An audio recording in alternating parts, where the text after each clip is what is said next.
Hey guys, welcome to Average Guy Opinions. I am your average guy, John Corelli. Wanted to talk about Afghanistan.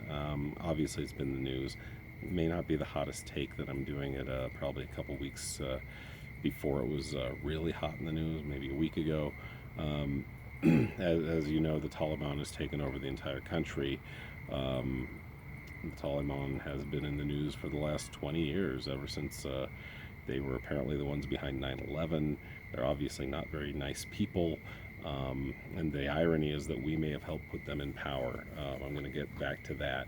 But let's talk about them a little bit. They're obviously a very, very fundamentalist Islam or Muslim organization. One with throwback rights of women, especially, and just basically employ what they call Sharia law, which is you live by the word of the Quran as interpreted by who? I don't know, whoever's in power, I guess, because let's be honest, any holy book you could probably interpret differently. I mean, I work with a guy who's a big Bible guy, and he'll quote the Bible, but then I said, well, the Crusades were pretty awful when I talk about sometimes that Christians or people fighting in the belief of Christianity maybe have not done the nicest things to other people, including Muslims. And, the Crusades were a very bloody, horrible time in Christian history where they slaughtered thousands of Muslims in the name of spreading Christianity in the Middle East. And was it King? I forgot. I should know this one. Not King. I think it's King Charles. Anyway, either way, it was that manifest destiny kind of deal, or not even manifest. Yeah, I guess manifest destiny is the best way to put it. God has told us to do this. So when I was talking to this Bible guy, he's like, well, I'm an Old Testament guy. That was all King James. Yeah, King James, not King Charles. That was all King James version of the Bible. That's why they did all that violence. I'm like, really, there was no violence done in the name of God uh, in the Old Testament. I mean, the Old Testament's pretty brutal, actually, from some of the stuff I've read out of it. Anyway, back to Afghanistan, and but that is kind of my point: is that these are people thinking in very ancient terms and want to live a very ancient lifestyle, I guess is the best way to put it. Um, there's some things I know about Afghanistan as far as just some of the rough estimates. Like, as far as, I don't know how many people live there. I don't think it's a lot. I want to say it's 10 million, but I could be wrong about that. Problem with Afghanistan as far as a geopolitical, not just political, let's just say geographical um, place, it's not worth a lot in today's economic status. It's about only about 14% of the land is arable, where you can farm it. It's a very rocky place. There's not a lot of oil. Probably the best thing they produce, or the thing they were best known for producing, is opium. They can grow crops, but like I said, only 1/7 of the country is arable for that. So it's a rough place to grow things. It's a rough place to make money. It's a rough place to live. Um, and I've heard this, I don't know how true this is, but I know they were burning opium fields during the last 20 years. Once we went in there in 2001, right after the 9/11 attacks, I know that there were the burning of opium fields, like that was going to somehow stop the drug trade. But what it ended up doing, apparently, is starting a nice pill epidemic here. Opioids such as OxyContin and those types of pills that have done really well. So synthetic opiates are taking over. It's more acceptable for your mother or your brother or your sister or your grandma to be on OxyContin than it is for the guy in the park shooting heroin into his arm. It's really messed up, in my opinion. You know, these people are just trying to live. They really aren't. If drugs are the way they need to make their money, that's what they're going to do, right? I mean, not everyone just wants poppy seeds for muffins, okay? Let's be honest. So that's part of the problem of living in Afghanistan. My background in Afghanistan, my memories of Afghanistan are when I was a kid in the 70s, late 70s, early 80s, when Carter was president, and the Soviets decided they were going to try expanding their regime, because at that time they called them the stands now: Kazakhstan, Uzbekistan, Tajikistan, Kyrgyzstan, and there's Uzbekistan. I think I said that one. But there are five of them there, and Afghanistan's like the sixth one. And I'm not sure why they're called the stands. I'm sure it has to do with the geography of the place, but that they're all connected. And Afghanistan, all those other countries were part of the Soviet Empire at that time. And Afghanistan was just kind of ripe for the taking, apparently. It's really a bold move, really, by Khrushchev or excuse me, Brezhnev.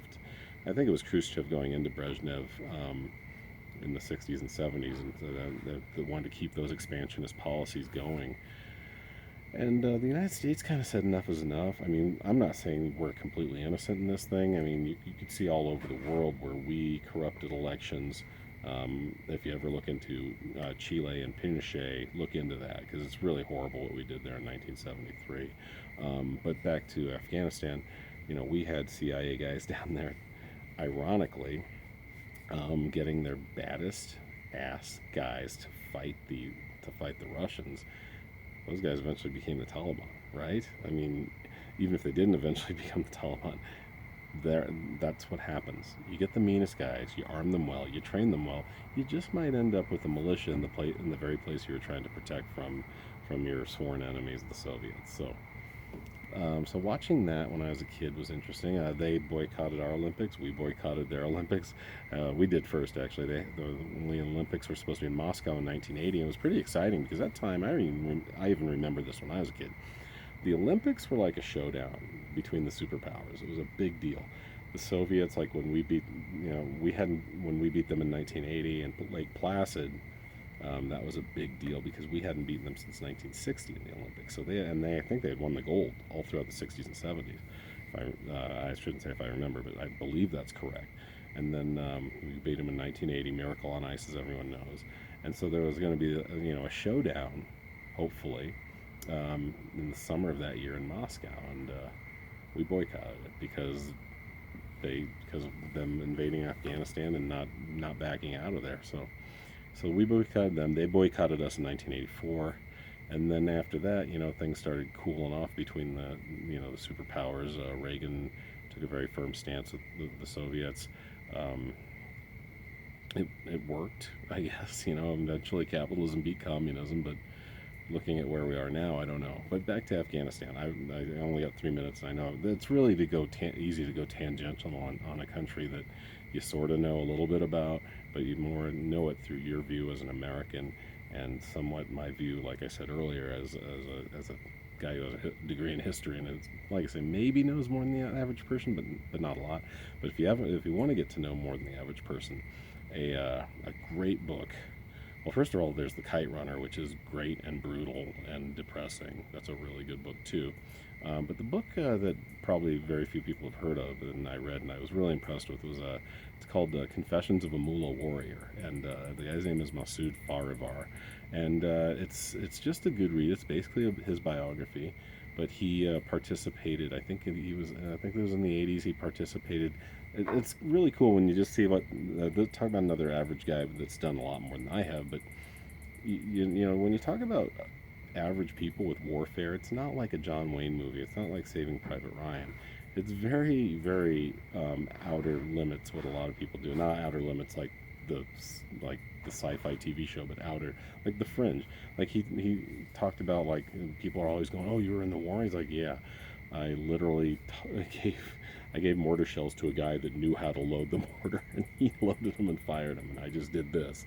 And one time we had a couple hit near us, and that was about it. It wasn't very exciting.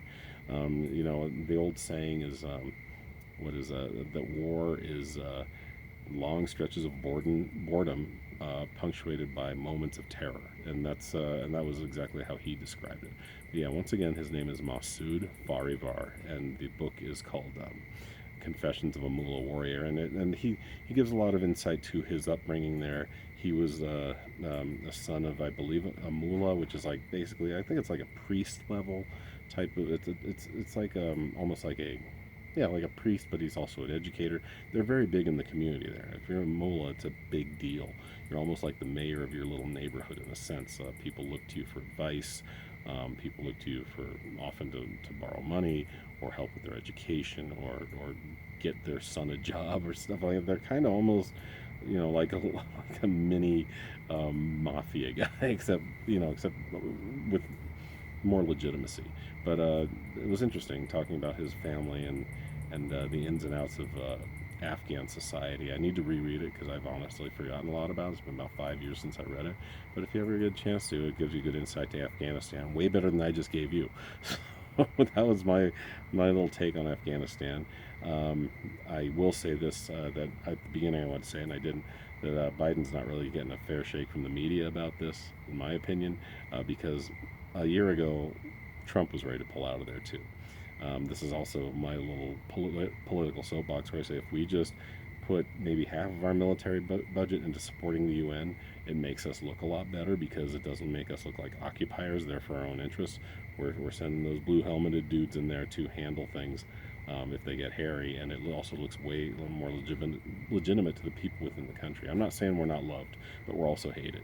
So, when the military goes into places, it's, and like I said, it depends on their attitude with us and how they feel about us.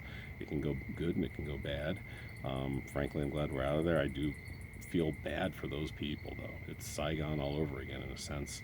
And I just hope that somebody can bring some reason and some love and some compassion to that place of the world, because they need it. Okay, went over a little bit, forgot some stuff. Talk to you guys soon with something besides what I was talking about in August. All right, thank you. Bye.